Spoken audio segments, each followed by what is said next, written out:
One of the most beautiful mystical gifts in the Christian tradition is stigmata, the supernatural marks of Jesus Christ appearing on the body or being invisibly felt internally in the possibility of invisible stigmata. We've had so many stigmatics throughout the centuries, from Padre Pio to Saint Catherine of Siena with invisible stigmata, to Saint Faustina, to Saint Gemma Galgani. Now, if you were to ask the question, who is the first one, who is the first stigmatic, most people would say Saint Francis of Assisi, that historically he receives that very revered acknowledgement, that recognition. Some may argue for the possibility of St. Paul. In Galatians chapter 6, verse 17, he writes, "Do not bother me, for I bear the wounds of Christ on my body. I bear the marks of Christ on my body." Now, certain people, including the great mystical doctor St. John of the Cross, believed that Paul is speaking about stigmata, that he was the first one to carry the wounds of Christ on his body. But many scholars, including biblical scholars, believe that what St. Paul is actually referring to in Galatians is the various times that he was scourged and persecuted and physically attacked for being an evangelist and missionary for Jesus, that is more an expression of the persecutions that he experienced as opposed to mystical stigmata. So there is a debate around the possibility of St. Paul as stigmatic. However, I am going to make the argument that the first stigmatic, beyond St. Francis, beyond St. Paul, was actually the Blessed Virgin Mary, Our Lady, and that this is revealed not only in the visionary experiences of mystics, like the Spanish mystic, the Venerable Maria of Agreda, or the Italian mystic, Maria Valtorta, but also has a, I would say, substantial support in the theological tradition when we consider the theology of who the Mother of God was, as the one who was immaculately conceived and full of grace and shared in the piercing of her heart with Jesus, the great prophecy of Simeon, a sword shall pierce your heart too. Now, let us consider the mystics. So Maria Valtorta, in her Passion narratives, she includes a fascinating and important scene after the agony in the garden, which itself was such a sublime scene. She includes a scene after the apostles run away from Jesus, who was arrested in Gethsemane, of John going to get Mary, going to the Mother of God, going back to the house of the Last Supper. And here, if we consider the text, the poem of the man God, or the gospel as revealed to me, depending which one you have, it's chapter 603, and there's a discourse here, important discourse. John encounters Mary, the Mother of God, and he's trying to downplay what Jesus just experienced, the fact that he was physically taken away, the fact that he was physically beaten, being violated by his persecutors who are imprisoning him and about to lead him to crucifixion as they give him over to the Romans. So John is trying to downplay it. He says to Our Lady, he says to her, quote, "I did everything in my power so that he might see me. I tried to apply to the mighty ones to obtain compassion, to make him suffer less. They have not hurt him very badly." And then Our Lady replies, "Do not lie, John, not even out of pity for a mother. You would not succeed, and it would be useless. I know. Since yesterday evening I have followed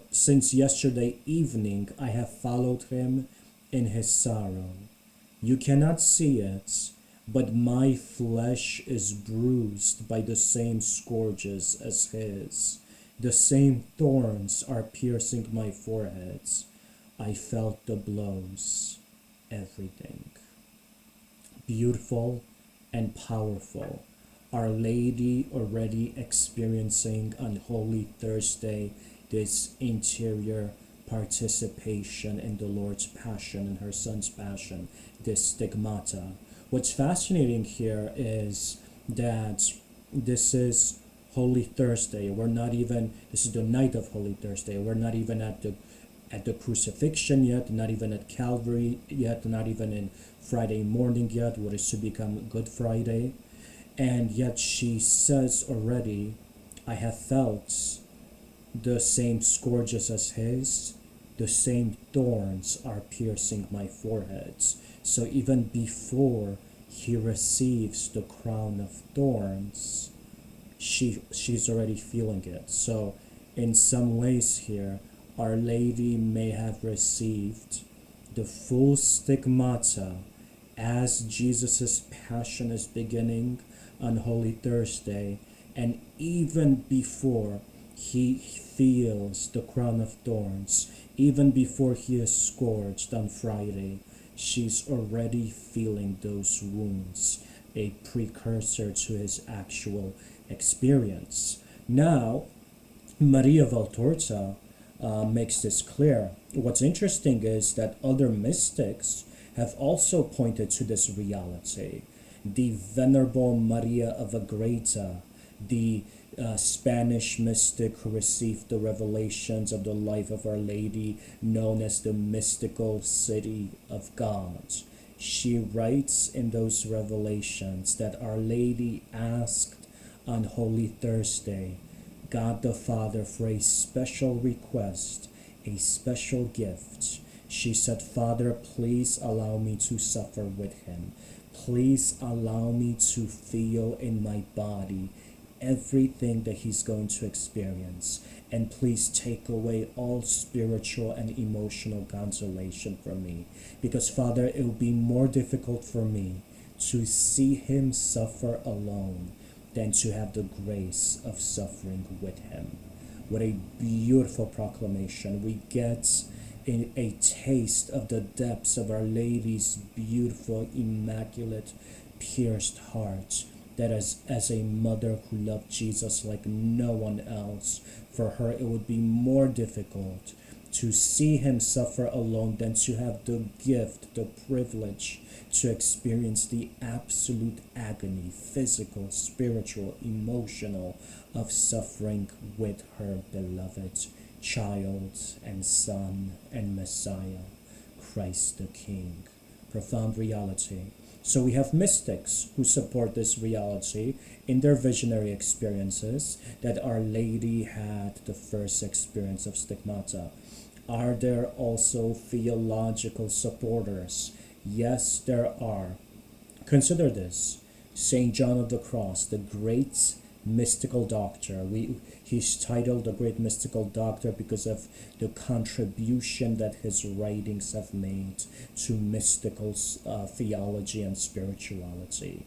St. John of the Cross writes about stigmata. He analyzes the experience of St. Francis of Assisi, and as he does so, he makes an interesting observation that stigmata wounds often begin in the heart, with a piercing of the heart, with an intense piercing of the heart. So the heart can experience an intense piercing and yearning to suffer with Jesus, and eventually those wounds extend to other parts of the body, the hands, the feet, the side, the crown.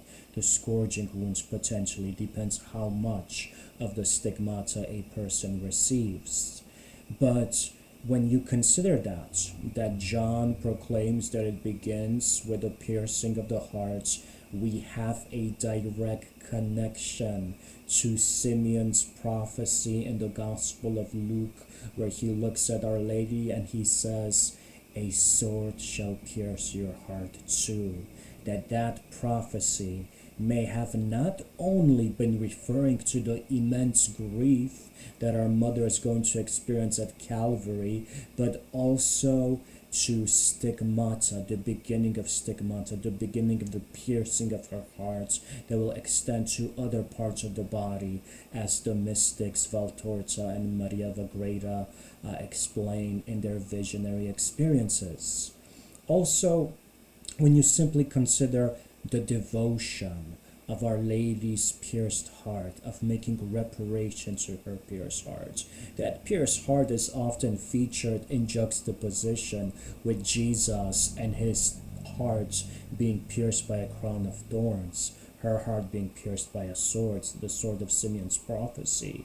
And I think that in that juxtaposition, there is a sublime unity of souls that is so profound. It represents crucified love, that she suffers with him like no one, that she suffers for him like no one has suffered for him, that there is a unity that combines them spiritually. And it's certainly present in the fact that the angel Gabriel said to Our Lady that she is full of grace. Hail, full of grace. The only person to be full of grace before the Mother of God were Adam and Eve. She is the first one in history who is not touched by the stain of original sin, retains a fullness of grace. So it's a state that's similar to the state of Adam and Eve, and therefore she becomes the new Eve, just as Christ becomes the new Adam. So in this theology of the new Adam and the new Eve,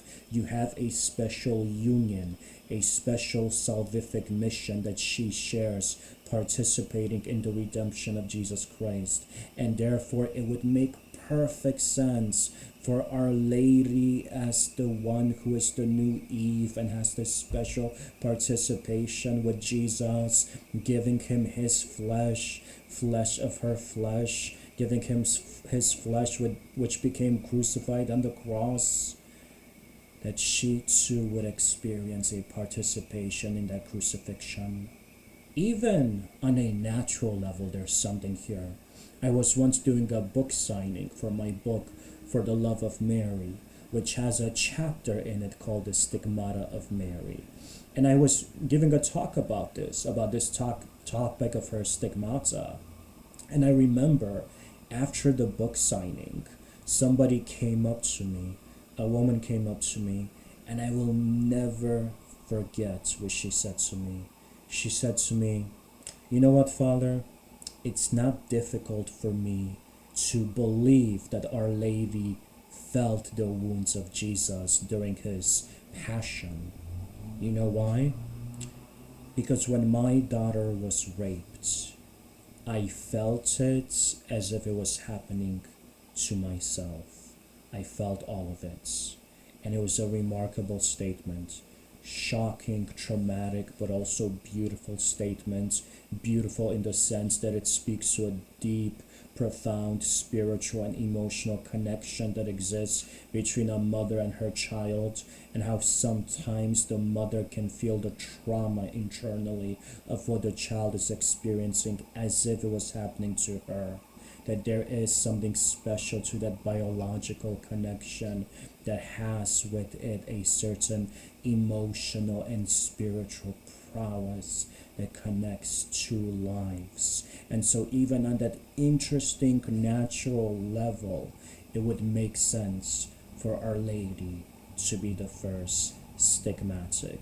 So I definitely recommend pray for Our Lady's intercession, but also pray when we're making reparation, as we make reparation to the Immaculate Heart of Mary and the Sacred Heart of Jesus. We make reparation for the ingratitude, for the blasphemies that they've experienced and are experiencing, but also for the pains that our mother had to suffer during the Passion, in union with her Son, in union with her beloved Son, to make an act of reparation for that, and to say thank you. Thank you, Holy Mother, for suffering so much for me. Thank you, Holy Mother, for suffering so much with your beloved Jesus. Thank you, my Lord Jesus, for the redemption, for the cross, for all that you endured for me, and for all that Holy Mary endured at the foot of the cross. God bless you.